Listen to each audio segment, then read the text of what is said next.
Il y a des gens qui détruisent leur propre projet avant même de commencer, sans même s'en rendre compte. Ils parlent trop tôt. Ils exposent trop de choses. Ils partagent des parties de leur vie avec des personnes qui n'ont jamais prouvé qu'elles méritaient d'y avoir accès. Et le pire, c'est qu'au début, cela semble inoffensif. Cela donne l'impression d'une connexion. Cela ressemble à du soutien. Mais avec le temps, quelque chose change. La confiance diminue. La clarté disparaît. Cette certitude qui semblait autrefois si forte commence à s'affaiblir sans raison apparente. Et presque personne ne comprend d'où cela vient. Cela vient de l'excès d'exposition.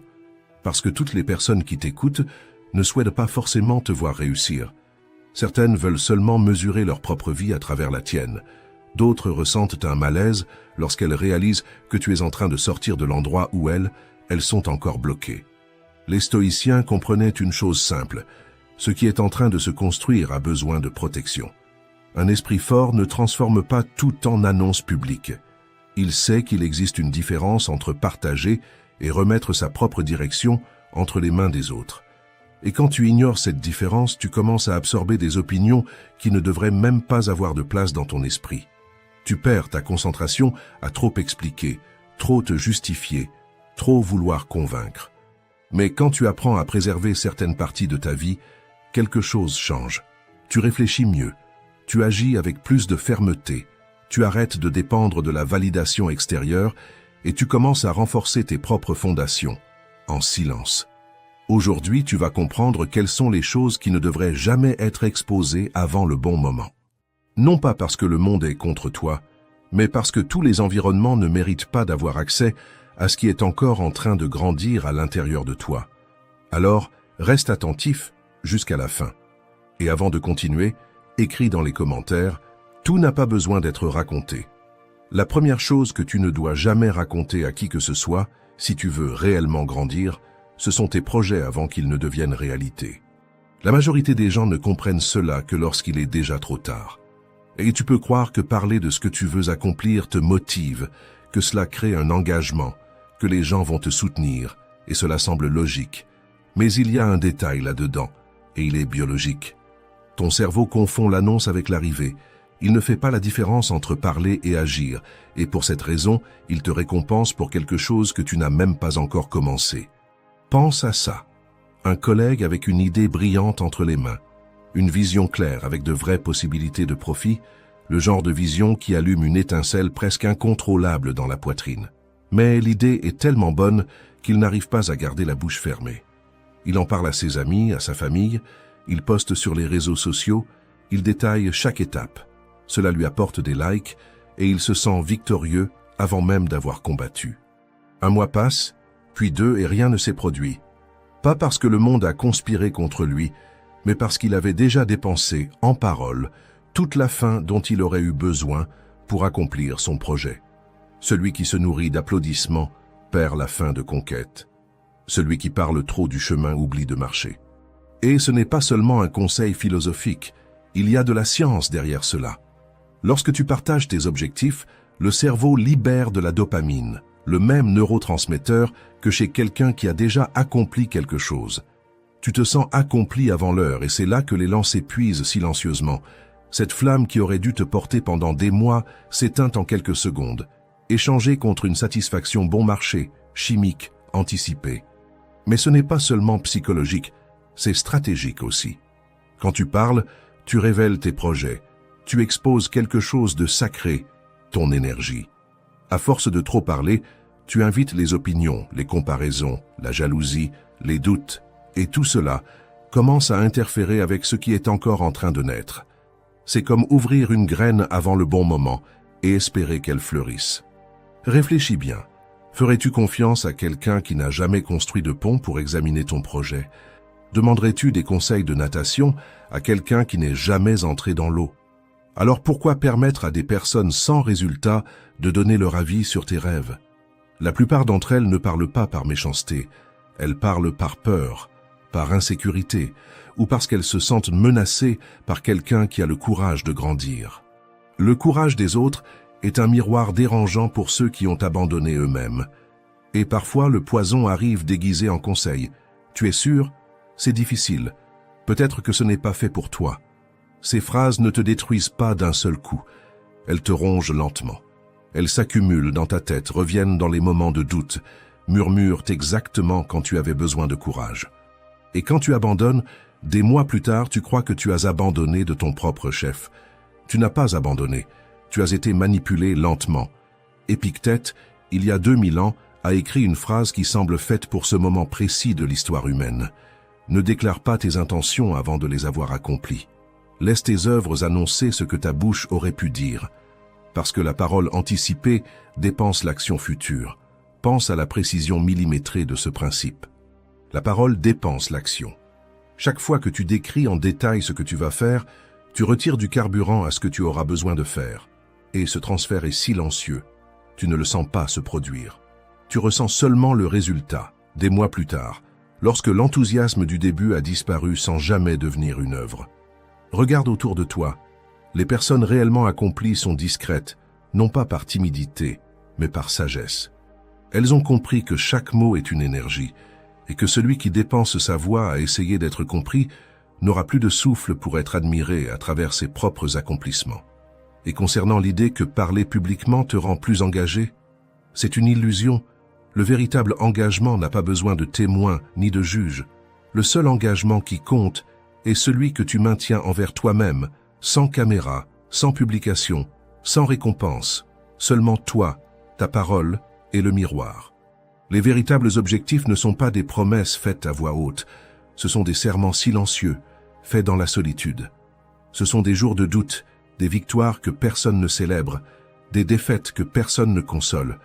Ils sont vécus, soufferts et conquis en silence, entre toi et le but qui te soutient. Alors, travaille en silence et laisse tes actions parler pour toi. Partage seulement avec ceux qui t'inspirent, avec ceux qui veulent te voir grandir. Protège ton énergie. Tout ce que tu ressens n'a pas besoin d'être dit, et tout ce dont tu rêves n'a pas besoin d'être montré. Ne cherche pas la validation, cherche la transformation. Parce que la validation disparaît quand le public s'en va. La transformation reste, même quand tu es seul. Tes projets sont comme des graines. Ils ne grandissent pas exposés au vent. Ils ont besoin de terre, de patience et de racines solides. Et quand ils fleurissent, le monde le remarque, non pas parce que tu en as parlé, mais parce que tu l'as fait. La fleur n'annonce pas qu'elle va s'ouvrir, elle s'ouvre simplement. Et le parfum arrive avant l'explication. C'est cela, la différence abyssale entre celui qui rêve et celui qui construit. Le rêveur vit de promesses, le bâtisseur vit de preuves. L'un a besoin d'être entendu pour se sentir quelqu'un. L'autre a seulement besoin d'être et ne se soucie pas toujours d'être vu. Choisis le second. Toujours. Vous n'êtes pas ici par hasard. Le courage stoïque est venu jusqu'à vous et avant de passer à la prochaine leçon, laissez un like et abonnez-vous. Deuxièmement, n'offre pas ta vulnérabilité émotionnelle. Tu as déjà confié quelque chose de très intime à quelqu'un et quelques semaines plus tard, entendu cette même chose revenir contre toi pendant une dispute? Mais ce n'est pas toi-même qui avais dit que tu n'y arrivais plus. À cet instant précis, tu comprends une vérité difficile. Toutes les oreilles ne sont pas un refuge. Toutes les écoutes ne guérissent pas. Et ce que tu avais livré comme une confession revient comme une arme. Nous avons tous des jours où nous nous sentons brisés, perdus, au bord de l'effondrement. Des jours où la poitrine se serre et où tout ce qu'on veut, c'est quelqu'un qui comprenne. C'est profondément humain. Le problème n'est pas de ressentir. Le problème, c'est de mal choisir à qui montrer ce que l'on ressent. Pense à l'histoire de Julie et Claire, deux amies qui ont commencé ensemble dans le même bureau. Julie traversait une période difficile dans son mariage et se confiait à ses collègues pendant le déjeuner, à la pause café, dans le groupe WhatsApp. Elle pensait créer du lien. Claire, qui vivait une situation similaire, a choisi un autre chemin. Elle a consulté une thérapeute, parlé avec sa grande sœur et au travail, elle est restée concentrée. 6 mois plus tard, lorsqu'un poste de direction s'est libéré, le nom de Julie a été écarté en coulisses. Elle traverse une période compliquée, on ne peut pas lui mettre plus de pression. Claire a été promue, toutes les deux vivaient la même douleur, mais l'une a transformé sa douleur en étiquette publique et l'autre l'a transformée en processus privé.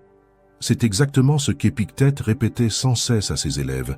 Il existe des choses qui dépendent de nous et d'autres qui n'en dépendent pas. Tes émotions dépendent de toi. L'interprétation que les autres en font, non. À partir du moment où tu exposes ta fragilité à quelqu'un qui n'a pas la maturité nécessaire pour l'accueillir, tu abandonnes le contrôle du récit de qui tu es. Et une fois ce contrôle abandonné, il ne revient plus. Les personnes émotionnellement immatures n'écoutent pas pour comprendre. Elles écoutent pour comparer, donner leur avis ou garder tes paroles comme une future arme. Ce n'est pas forcément de la méchanceté, c'est de l'immaturité. Mais l'effet sur toi reste le même. Les gens cessent de te voir pour ta force et commencent à te définir par tes chutes.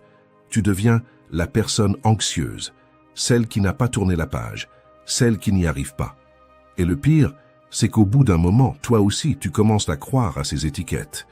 Sénèque, dans ses lettres à Lucilius, a écrit quelque chose qui semble avoir été pensé pour notre époque de réseaux sociaux et de confession publique. Avant de faire confiance à quelqu'un, réfléchis. Après avoir accordé ta confiance, fais confiance entièrement. L'erreur, c'est d'inverser l'ordre, de faire confiance d'abord et réfléchir ensuite quand les dégâts sont déjà faits. Reconnaître sa propre douleur est une force. Exposer cette douleur à n'importe qui tout le temps est une imprudence. Ce sont deux choses différentes que beaucoup de gens confondent. Il y a un exercice pratique que je veux te proposer aujourd'hui. Avant la prochaine fois où tu ressentiras le besoin de te confier à quelqu'un, arrête-toi et pose-toi 3 questions. Cette personne a-t-elle déjà montré assez de maturité pour accueillir ce qui m'appartient? Va-t-elle utiliser cela pour m'aider ou pour prendre un avantage sur moi plus tard? Est-ce que je parle parce que j'ai besoin d'être entendu ou parce que je ne supporte pas de rester seul avec ce que je ressens? Si tu n'arrives pas à répondre avec clarté, alors le silence est la réponse, au moins pour l'instant. Il existe 3 endroits où ta vulnérabilité est en sécurité, avec un thérapeute qui a été formé pour accueillir sans juger, avec un mentor plus âgé qui a déjà traversé ce que tu traverses, et avec cet ami rare qui sait écouter le silence sans ressentir le besoin de le remplir de conseils. En dehors de ces 3 endroits, le terrain est incertain, et sur un terrain incertain, le sage avance lentement. Marc Aurèle écrivait pour lui-même dans ses méditations, justement parce qu'il savait que certaines batailles intérieures doivent être menées en silence. Il était l'homme le plus puissant du monde connu, et malgré cela, il choisissait le journal intime, pas le public. Si l'empereur de Rome comprenait que certaines blessures ont besoin de temps et non d'un public, alors il est peut-être temps que nous le comprenions, nous aussi. Protéger ce que tu ressens, ce n'est pas de la répression. C'est du discernement. Ce n'est pas de la froideur, c'est de la stratégie. Parler moins de tes émotions ne te rend pas fermé, cela te rend entier. Parce que lorsque tu t'ouvres au bon endroit, tu guéris. Quand tu t'ouvres au mauvais endroit, tu saignes en public, et tu dois encore nettoyer le sol après. Ton cœur n'est pas un microphone ouvert, c'est un temple. Et les temples ne sont pas construits pour le bruit, ils sont construits pour la révérence. Si tu es arrivé jusqu'ici et que cela a fait écho en toi, écris dans les commentaires. Aujourd'hui, je protège ce que je ressens. Je suis stoïcien. Parce que la véritable force ne réside pas dans le fait de s'exposer pour être compris. Elle réside dans le fait de se préserver pour rester entier. Troisièmement, ne parle pas de ta situation financière. La troisième chose que tu ne dois jamais raconter à qui que ce soit, c'est ta situation financière. Ni quand ça va mal, ni quand ça va bien. L'argent est l'un des sujets les plus sensibles de la vie. Et c'est justement pour ça que presque personne ne sait le traiter avec sagesse. Celui qui parle trop de ce qu'il a, de ce qu'il doit, ou de ce qu'il est en train de conquérir, commet une erreur silencieuse. Il expose son esprit au jugement et au contrôle émotionnel des autres. Sénèque, qui était l'un des hommes les plus riches de l'Empire romain, a écrit des lettres entières à ce sujet. Et son conseil reste tranchant 2000 ans plus tard. Ce n'est pas la pauvreté qui humilie, c'est l'exposition de la pauvreté. Et ce n'est pas la richesse qui corrompt, c'est l'ostentation de la richesse. Pense à la manière dont cela se manifeste dans la vie quotidienne. Quand tu confesses tes difficultés financières, peut-être que tu cherches de la compréhension, mais ce que tu trouves, la plupart du temps, c'est de la pitié. Et la pitié est un poison déguisé en empathie. Elle te place dans la position de celui qui a besoin d'être sauvé, de celui qui est en dessous. Et avec le temps, les regards qui étaient autrefois amicaux commencent à porter une subtile supériorité. Ce qui avait commencé comme une confidence devient une étiquette. Tu deviens celui qui n'a jamais de chance, celui qui est toujours dans le rouge, celui qui est constamment à découvert. Et il est presque impossible de se libérer de cette image une fois qu'elle s'est installée dans la tête des autres. Mais l'inverse est tout aussi dangereux. Quand tu commences à prospérer et que tu ressens la fierté légitime de partager ce que tu as accompli, les opportunistes apparaissent, les faux soutiens, les envieux déguisés. Ils ne voient pas tes efforts, ils voient seulement le résultat. Ils lâchent des compliments froids, des phrases remplies d'un venin caché. « Ah, pour toi c'est facile, hein? Ah, tout réussit toujours pour toi. » Et peu à peu l'air change, la présence devient lourde, l'atmosphère se densifie. Tu n'as pas changé. Mais le succès réveille chez les autres ce qu'ils essaient de cacher à eux-mêmes, la comparaison, la frustration et l'envie. Tous les applaudissements ne viennent pas de l'admiration. Certains ne sont que le bruit de l'envie essayant de ressembler à de la politesse. Épictète avait une phrase qui s'applique parfaitement ici. « Ne parle pas de tes affaires plus que nécessaire ». Il disait cela parce qu'il comprenait que chaque mot de trop sur ta vie est une porte de plus que tu ouvres à quelqu'un qui n'a jamais été invité à entrer. Et remarque qu'il ne parlait pas seulement d'argent, il parlait d'un principe. Mais c'est avec l'argent que ce principe se révèle le plus vite, parce que l'argent est le sujet qui expose le plus le caractère de celui qui écoute. Il y a une vérité puissante ici, qui mérite d'être absorbée avec calme. L'argent est un miroir psychologique. Il ne montre pas ce que tu possèdes, il montre ce que tu crois à propos de toi-même. Quand tu dis « je n'ai plus d'argent », souvent, sans t'en rendre compte, tu es en train de dire « je ne me sens pas capable ». Quand tu dis « je gagne beaucoup d'argent », souvent, sans t'en rendre compte, tu demandes de la validation. Dans les deux cas, tu remets le contrôle de ton esprit au jugement de celui qui écoute. Marc Aurèle a écrit dans ses méditations que l'homme libre est celui qui n'a besoin que personne sache ce qu'il possède ou ce qu'il a perdu. Parce que l'homme qui a besoin de raconter n'est pas encore propriétaire de cela. Il est encore possédé par ce qu'il possède. Réfléchis à ça. Plus tu as besoin d'annoncer une réussite, moins elle t'appartient réellement. Plus tu as besoin de justifier une difficulté, plus elle finit par te définir. Un exercice à pratiquer cette semaine. Chaque fois que quelqu'un te demande des détails sur ta vie financière, réponds avec une phrase neutre et change de sujet. Ça avance. Je suis en train de mettre les choses en ordre. Chaque chose en son temps. Ce n'est pas du mensonge, c'est de la discrétion. Et observe la réaction des gens. Les personnes matures respecteront cela. Les immatures insisteront, et ça te dira déjà tout ce que tu as besoin de savoir à leur sujet. Il existe 3 règles qui valent de l'or dans ce domaine. Premièrement, tes finances sont une affaire privée, parlant uniquement avec ceux qui peuvent réellement t'orienter. Un comptable, un mentor financier, un conjoint mature. Deuxièmement, n'expose pas tes difficultés, surmonte-les en silence, parce que le monde applaudit les résultats, pas le processus. Troisièmement, ne te vante pas de tes réussites. Laisse-les parler d'elles-mêmes quand le moment sera venu. Sénèque a terminé l'une de ses lettres avec une phrase qui semble écrite pour ce moment précis. L'homme sage se considère riche non pas à cause de ce qu'il possède, mais à cause de ce qu'il n'a pas besoin de montrer. L'argent change de main en permanence. La réputation, non. Si tu veux construire un respect et une crédibilité qui durent, apprends le pouvoir du silence sur ce que tu gagnes et sur ce que tu perds. Parce que contrôler sa bouche, c'est contrôler son destin. Et le silence, lorsqu'il vient de la conscience, est le langage le plus élevé de la sagesse. Quatrièmement, ne révèle jamais des secrets et des histoires qui ne t'appartiennent pas. Tu sais quelle est la manière la plus silencieuse de détruire une amitié de 10 ans en 10 secondes? Répéter à la mauvaise personne quelque chose qui t'a été confié en toute confiance. Il n'y a même pas besoin de méchanceté. Il n'y a même pas besoin d'intention. Il suffit d'un déjeuner, d'une conversation légère, d'un « Ah, laisse-moi te raconter un truc ». Et c'est fini. Ce qui a mis une décennie à se construire se transforme en poussière à cause d'un seul dérapage de la langue. La quatrième chose que tu ne dois jamais raconter à qui que ce soit, c'est ce qui ne t'appartient pas. Les secrets des autres, les histoires des autres, les douleurs des autres. Quand tu répètes ce qui t'a été confié, ce qui se brise, ce n'est pas seulement la confiance de la personne, c'est quelque chose de plus profond, c'est le respect qu'elle avait pour toi. C'est ce point qu'Épictète martelait avec une dureté que peu de philosophes avaient le courage d'utiliser. La langue est le premier endroit où l'homme se perd lui-même. Celui qui ne gouverne pas sa propre bouche ne gouverne absolument plus rien dans sa vie. Et il n'exagérait pas.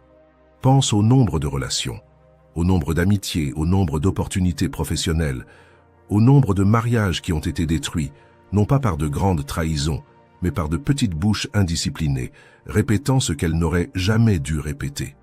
Quand quelqu'un te fait confiance, cette personne te remet une clé, pas n'importe quelle clé, une clé d'une porte intérieure, de celle qu'on n'ouvre pas à n'importe qui.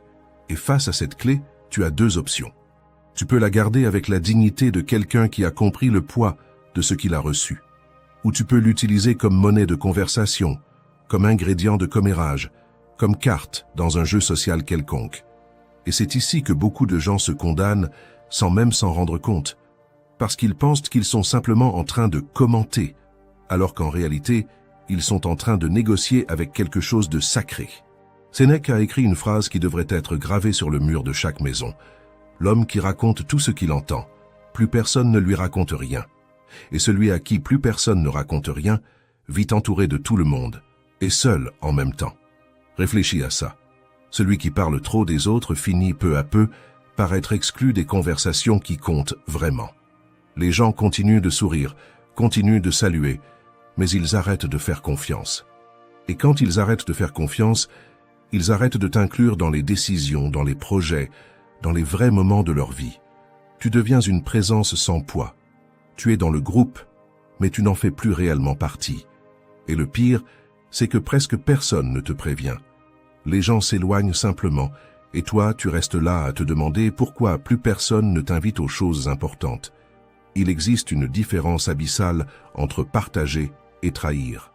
Partager, c'est parler de ce qui est à toi, de tes douleurs, de tes apprentissages, de ton expérience.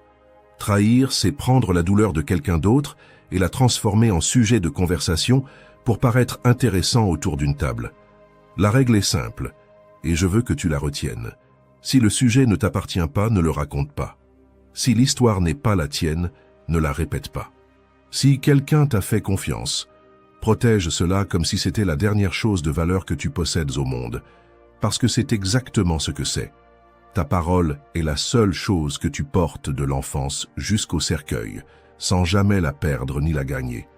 On peut tout te retirer sauf le type de personne que tu décides d'être quand quelqu'un te confie un secret. Un exercice pour cette semaine. Avant de répéter n'importe quelle information sur la vie de quelqu'un, arrête-toi et demande-toi, cette personne a-t-elle autorisé que cela soit raconté? Si la réponse n'est pas un oui clair, alors la bonne réponse est le silence. Ce n'est pas difficile. C'est simplement inconfortable au début, jusqu'à ce que cela devienne du caractère.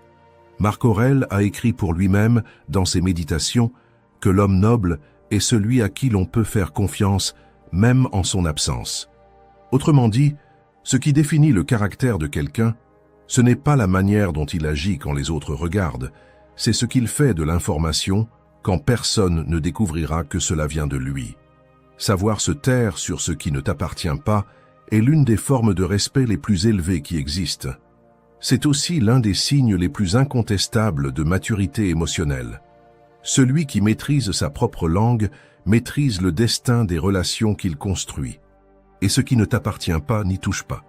Ce qui t'a été confié, garde-le avec silence et dignité. Parce qu'au final, les gens oublieront beaucoup de choses à ton sujet.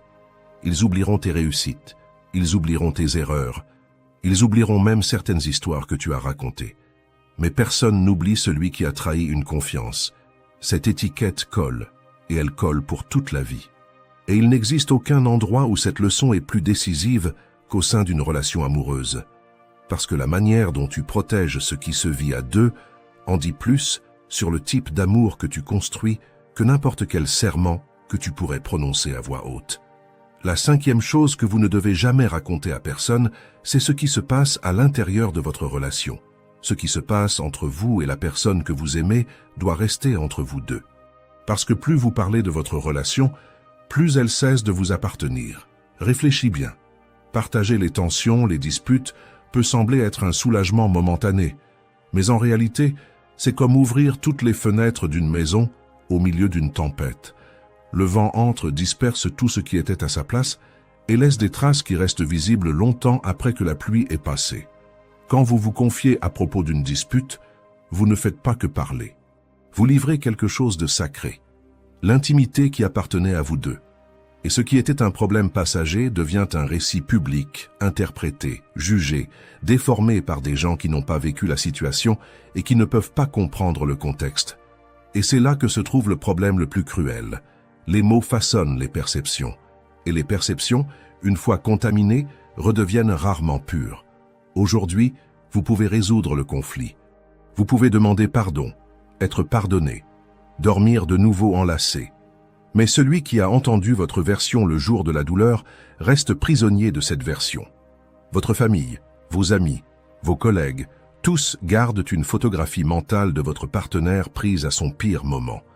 Vous avez guéri la blessure. Eux, non. Et ce décalage crée un bruit qui ne disparaît plus. Parce que chaque fois que vous irez à un déjeuner de famille, chaque fois que votre mère lancera une remarque à double sens, chaque fois que votre meilleur ami vous regardera avec cet air de « Est-ce qu'il a vraiment changé ?», l'histoire que vous avez répandue reviendra. Plus ancienne, plus déformée, mais elle reviendra. Peu à peu, votre relation cesse d'être un lien intime et devient un spectacle que les autres regardent, commentent et jugent. Vous avez perdu le contrôle du récit de votre propre vie amoureuse. Épictète avait une phrase qui correspond parfaitement à cela, et elle est dure. Ce qui devient public cesse d'être sacré. Tout ce que vous exposez au jugement des autres, vous renoncez à l'appeler vôtre. Et regardez comme cela s'applique à l'amour de manière absolue. Le couple fort n'est pas celui qui paraît fort de l'extérieur, c'est celui qui se protège des regards qui n'ont pas été invités à participer. Parce qu'un amour mature ne cherche pas de témoins, il se suffit dans l'intimité des deux. Marc Aurèle a écrit dans ses méditations que l'âme prend la couleur des pensées qu'elle abrite, et il en va de même pour les relations. Elles prennent la couleur des mots que vous répandez à leur sujet. Quand vous parlez avec colère à quelqu'un à qui vous n'auriez pas dû parler, vous plantez du ressentiment. Quand vous parlez avec calme à quelqu'un qui a de la maturité, vous plantez de la confiance. Mais quand vous parlez au public, sans filtre et sans but, ce que vous plantez, c'est du bruit. Et rien ne pousse au milieu du bruit, ni l'amour, ni la paix, ni la réconciliation. Ce que vous confiez à beaucoup cesse d'être à vous. Votre histoire d'amour, vos disputes, vos réconciliations, vos peurs en tant que couple, tout cela ne vous appartient que tant que vous le protégez. À la seconde où vous partagez cela avec le mauvais groupe, ce n'est plus votre mariage. Cela devient le sujet des autres. Et ici, je veux vous présenter une technique pratique qui va changer la façon dont vous gérez l'envie de vous confier. Je l'appelle la règle des 3 filtres. Avant de dire quoi que ce soit sur votre relation à quelqu'un de l'extérieur, votre esprit doit faire passer l'information par 3 tamis. Et si elle ne passe pas les 3, le silence est la réponse. Le premier filtre est le filtre de l'intention. Demandez-vous, pourquoi est-ce que je dis cela? Est-ce que je veux un vrai conseil ou est-ce que je veux quelqu'un qui me donne raison? Si la réponse honnête est « je veux quelqu'un qui me donne raison », vous ne cherchez pas de l'aide. Vous cherchez des munitions. Et des munitions contre la personne que vous aimez ne sont jamais une bonne idée. Le deuxième filtre est le filtre du récepteur. Demandez-vous, cette personne a-t-elle la maturité émotionnelle et relationnelle nécessaire pour entendre cela sans le déformer? A-t-elle déjà montré, à d'autres moments, qu'elle sait garder ce qu'elle entend? A-t-elle une relation assez stable pour ne pas projeter ses propres insécurités sur vos disputes? Si la réponse est non à l'une de ces questions, ce n'est pas la bonne personne. Le troisième filtre est le filtre du temps. Demandez-vous, dans une semaine quand cette dispute sera réglée, est-ce que je vais regretter d'avoir raconté cela? Si la réponse est oui, le silence maintenant vaudra de l'or plus tard. Parce que la douleur passe. Mais ce que vous avez répandu au sommet de la douleur reste. 3 filtres. Intention, récepteur, temps. Si vous vous obligez à tout faire passer par ce triple tamis avant d'ouvrir la bouche, 90% des confidences meurent avant de devenir une erreur. Il existe une règle simple, presque oubliée, qui mérite d'être retrouvée. Ce qui se passe à la maison se règle à la maison. Ce qui est vrai n'a pas besoin de public. Il a besoin de soins. La force d'un couple ne se trouve pas dans ce que le monde voit. Elle se trouve dans ce qui reste invisible, dans les conversations, dans les réconciliations, dans les promesses que seuls les deux connaissent. Protéger ce qui est intime est un acte d'amour, mais c'est aussi un acte d'estime de soi. Parce que celui qui valorise ce qu'il a ne ressent pas le besoin de prouver à qui que ce soit que c'est réel. Alors quand vous aurez envie de vous confier, respirez et souvenez-vous. Votre partenaire est votre allié, pas votre ennemi. Parlez-lui, ne parlez pas de lui. Parce que l'amour se renforce dans ce qui est préservé et s'affaiblit dans tout ce qui est trop exposé. 6e. Ne révèle jamais les secrets de ton succès. Tu t'es déjà arrêté une seconde pour penser au nombre de personnes qui ont perdu tout ce qu'elles avaient construit. Non pas à cause de leurs ennemis, mais à cause de leur propre enthousiasme. Ce n'est pas la concurrence qui les a fait tomber. Ce n'est pas la crise, ce n'est pas le marché. C'est leur bouche. C'est cette conversation enthousiaste pendant un dîner, ce déjeuner où ils ont expliqué leur méthode, ce moment de bonheur sincère où ils ont tout raconté à quelqu'un qui ne méritait pas de l'entendre. Et quand ils ont compris, ce qui leur avait demandé des années à construire était déjà entre les mains de quelqu'un qui l'a copié en quelques mois, l'a amélioré et les a dépassés. Voilà le prix silencieux du fait de trop expliquer. Et c'est le prix qui fait le plus mal, parce que c'est toi-même qui l'as offert. Ce qui est encore en train de se former à l'intérieur de toi, garde-le secret, parce que la moindre critique peut le détruire. Et ce qui est déjà consolidé, garde-le dans le silence, parce que toute explication le réduit. À chaque étape de ta vie, parler trop de ce qui t'appartient finit par coûter cher. Les stoïciens enseignaient cela. Et ils avaient raison, terriblement raison. Regarde autour de toi. Compte sur tes doigts combien de personnes tu connais qui ont vu quelqu'un expliquer une stratégie et qui, au lieu d'applaudir, sont rentrées chez elles en réfléchissant à comment faire pareil ou mieux. Ce n'est pas une minorité, c'est presque tout le monde. Tout le monde qui te demande comment tu as réussi ne veut pas apprendre. Certains veulent seulement copier, d'autres veulent se prouver à eux-mêmes qu'ils peuvent faire mieux que toi. Et beaucoup, au fond d'eux-mêmes, dans cette partie qu'ils n'osent même pas reconnaître, ne supportent tout simplement pas de voir quelqu'un réussir exactement là où eux ont abandonné. Ce n'est pas de la pure méchanceté, c'est une nature humaine blessée. Mais l'effet sur ta vie est exactement le même qu'une méchanceté calculée. Ça fait tout aussi mal.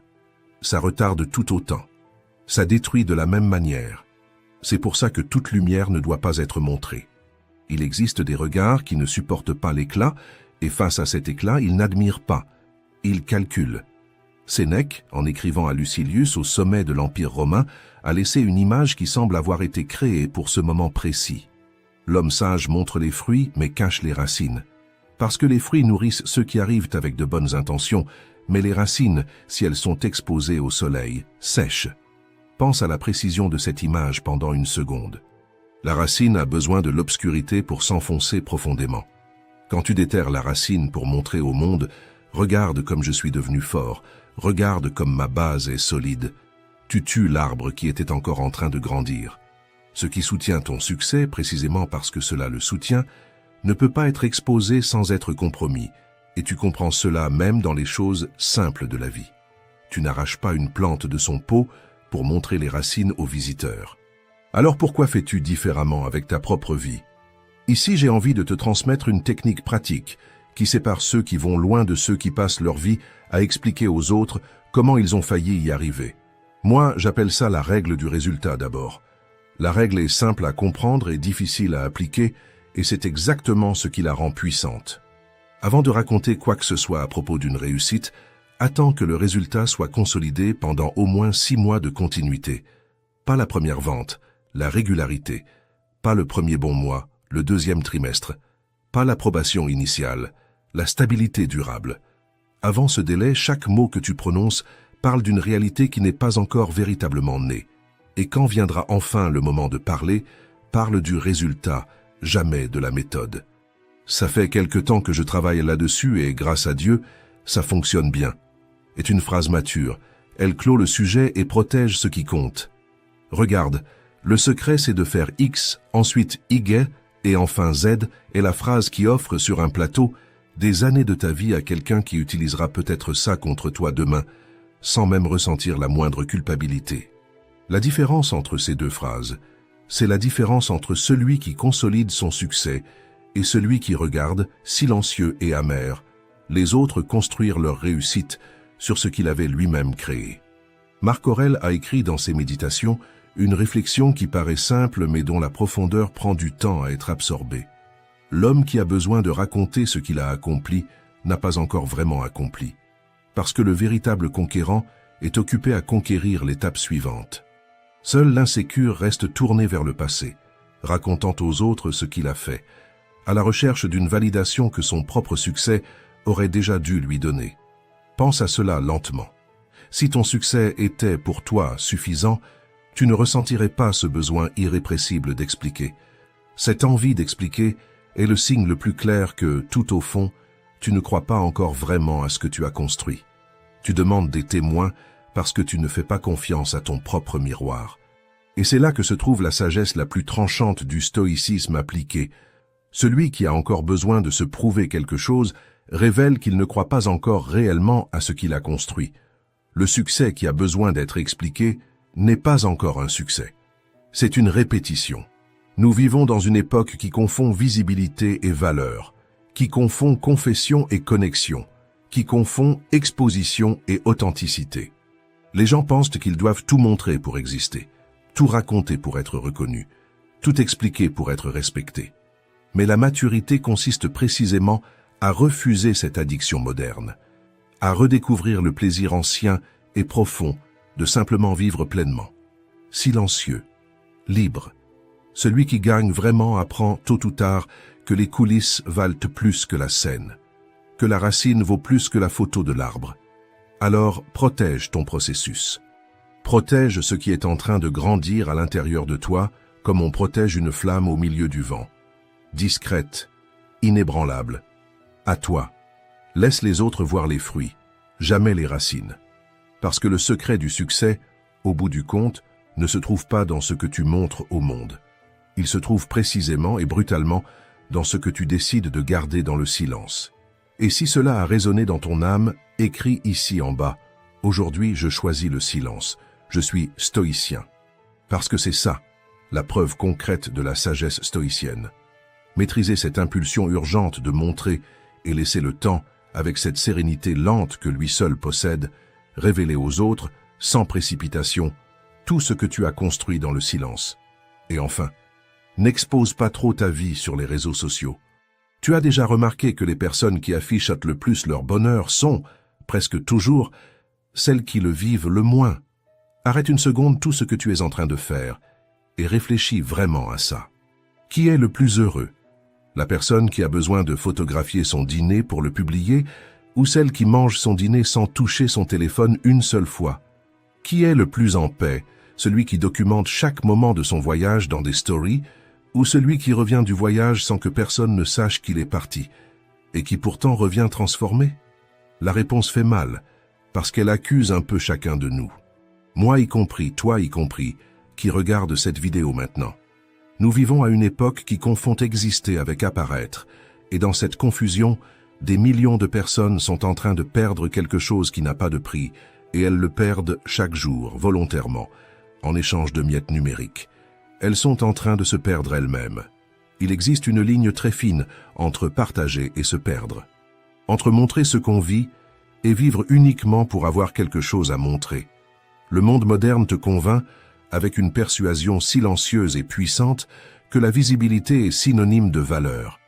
Mais plus tu t'exposes, plus tu t'éloignes de toi-même. Plus tu publies, moins tu es.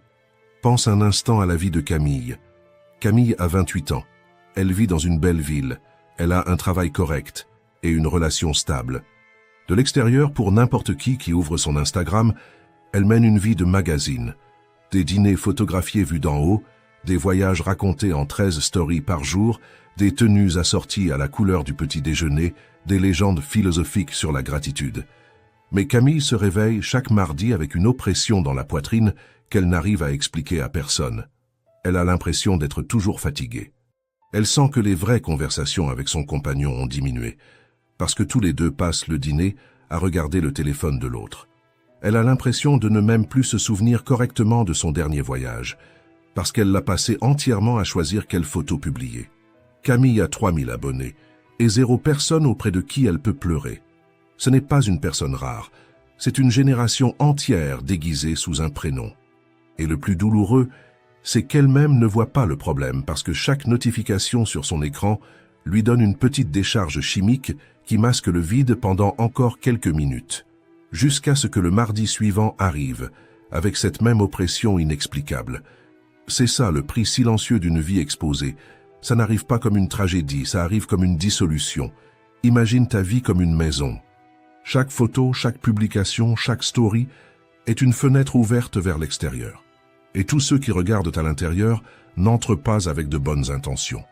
Certains observent pour juger, d'autres observent pour envier. D'autres encore observent pour repérer tes vulnérabilités et les utiliser contre toi un jour. Et seule une petite minorité regarde avec une réelle inspiration sincère. Les mathématiques sont cruelles, mais ce sont des mathématiques. Tu es en train d'ouvrir la porte de ta propre âme à une foule majoritairement indifférente, en espérant d'elle une compréhension qu'elle n'a jamais été prête à offrir. Le moment exact où partager se transforme en exhibition est subtil. Ce qui commence comme une volonté légitime d'inspirer devient, sans que tu t'en rendes compte, une dépendance chimique aux applaudissements. Et à partir de ce moment-là, tu ne vis plus l'instant. Tu enregistres l'instant. Le dîner est organisé pour être photographié. Le voyage est organisé selon l'esthétique. Le bonheur reçoit un filtre. L'intimité devient du contenu. Le plaisir authentique de l'expérience laisse place au comptage des likes. Et la vraie vie est silencieusement remplacée par l'attente éternelle de l'approbation. Épictète, il y a 2000 ans, a écrit une phrase qui semble avoir été faite pour notre époque. Si tu veux progresser, abandonne le désir de paraître sage aux yeux des autres. Celui qui se préoccupe de ce qu'il paraît ne sera jamais vraiment. Celui qui se préoccupe simplement d'être n'a pas besoin de paraître. Réfléchis lentement à cette phrase, parce qu'elle est chirurgicale. Celui qui est obsédé par le fait de paraître heureux est rarement heureux. Celui qui est obsédé par le fait de paraître prospère est généralement en train de saigner à l'intérieur. Celui qui est obsédé par le fait de paraître en paix est en guerre contre sa propre vie. Le verbe « paraître » est le signe le plus clair de la distance entre qui tu es et qui tu te forces à représenter. Et cette distance a un coût neurologique réel. Ce n'est pas une métaphore. Les neurosciences confirment ce que les stoïciens pressentaient il y a des siècles. Chaque notification libère de la dopamine, le même neurotransmetteur impliqué dans les autres dépendances chimiques. C'est pour ça que tant de personnes ressentent une véritable anxiété lorsqu'elles restent hors ligne. Ce n'est pas un manque de connexion avec les autres, c'est un manque de validation. Et lorsque la validation devient le carburant de ton existence, l'authenticité commence, en silence, à s'éteindre. Tu ne vis plus pour ressentir, tu vis pour être vu en train de ressentir. Sénèque, écrivant depuis le sommet d'une immense renommée à Rome, a laissé l'une des phrases les plus tranchantes sur ce sujet précis. Rien n'est plus nuisible au caractère que de fréquenter la foule. Tu en reviendras différent de ce que tu étais en entrant. Et toujours pire. Il a écrit ça au 1er siècle, sans téléphone, sans Instagram, sans TikTok. Imagine ce qu'il écrirait aujourd'hui. Chaque fois que tu ouvres une application, tu fréquentes une foule. Chaque scroll est une rue bruyante. Chaque notification est un inconnu qui crie quelque chose en plein visage. Et tu reviens de cette foule, même sans quitter ton canapé, différent. Toujours pire. Plus comparé, plus insécurisé, plus rancunier, plus éloigné de toi-même. Et ici, j'ai envie de te donner la 3e et dernière technique pratique de cette vidéo, celle qui est peut-être la plus transformatrice de toutes. Je l'appelle le test des 3 heures. La technique est simple. Avant de publier quoi que ce soit sur les réseaux sociaux, laisse la publication en brouillon pendant 3 heures. 3 heures entières. Sans précipitation, sans urgence, sans cette anxiété de perdre le moment. Pendant cet intervalle, visse. Fais autre chose. Oublie que cette publication existe. Après 3 heures, reviens et pose-toi 2 questions honnêtes. Première, si cette publication avait 0 like et 0 commentaire, est-ce que j'aurais encore envie de la publier? Deuxième, qu'est-ce que j'essaie de prouver avec ça? Et à qui? Si la première réponse est non, alors tu ne veux pas partager, tu veux t'applaudir toi-même à travers les autres. Ne publie pas. Si la deuxième réponse révèle un besoin de prouver quelque chose à quelqu'un en particulier, alors tu ne vis pas ta vie, tu construis un argument. Ne publie pas. Tu vas découvrir en appliquant cette technique pendant une semaine que 90% de ce que tu allais publier meurt pendant ces 3 heures, et tu ne ressens aucun manque. Au contraire, tu ressens quelque chose de très rare à notre époque, du soulagement. Marc Aurèle, alors qu'il était l'empereur de Rome, l'homme le plus puissant et le plus observé du monde connu, a choisi, au sommet de tout, d'écrire pour lui-même. Il n'a pas publié, il n'a pas cherché de public. Il n'a pas transformé sa propre pensée en spectacle. Il écrivait pour lui dans le silence, et ses notes privées sont devenues, 2000 ans plus tard, l'un des livres les plus lus de l'histoire de l'humanité. Réfléchis à la leçon cosmique qu'il y a là-dedans. Ce qu'il a écrit pour être vu s'est perdu. Ce qu'il a écrit dans le silence a traversé des empires, des langues et des siècles. Parce que ce qui est construit pour les autres a une date d'expiration. Ce qui est construit en paix avec soi-même résonne pour toujours. C'est ça le secret final du stoïcisme appliqué au monde moderne. La présence vaut infiniment plus que l'apparence. L'intimité vaut plus que l'exposition. Le silence choisi vaut plus que les applaudissements mendiés. Et celui qui comprend cela récupère quelque chose que la plupart des gens ont perdu, sans même remarquer qu'ils l'avaient perdu. La liberté d'être, sans avoir besoin de paraître. Alors protège ton espace numérique comme tu protégerais ta propre maison. Choisis qui entre. Garde les portes sécurisées. Ferme les fenêtres quand le vent de la curiosité des autres souffle trop fort. Vivre avec sagesse sur les réseaux sociaux, ce n'est pas se cacher, c'est se préserver. Partage moins. Vis davantage, parce qu'une vie véritablement bien vécue n'a pas besoin d'être publiée. Elle se ressent, et celui qui a la paix n'a besoin de rien prouver à personne. Il vit simplement de manière entière, consciente et libre. Et c'est ici que je termine cette vidéo, exactement là où le stoïcisme a commencé. Zénon de Citium, le fondateur de cette philosophie qui a traversé 2300 ans pour arriver jusqu'à toi aujourd'hui, disait que l'homme libre est celui qui apprend à se taire face à ce qu'il pourrait dire. Parce que la véritable liberté, ce n'est pas dire tout ce qu'on pense. C'est choisir avec sagesse ce qui mérite d'être dit et avoir le courage le plus rare au monde. Le courage de se taire sur tout le reste. 7 choses que tu ne devrais jamais raconter à personne. 7 portes que tu dois apprendre à garder fermées. Non par peur du monde, mais par amour pour toi-même.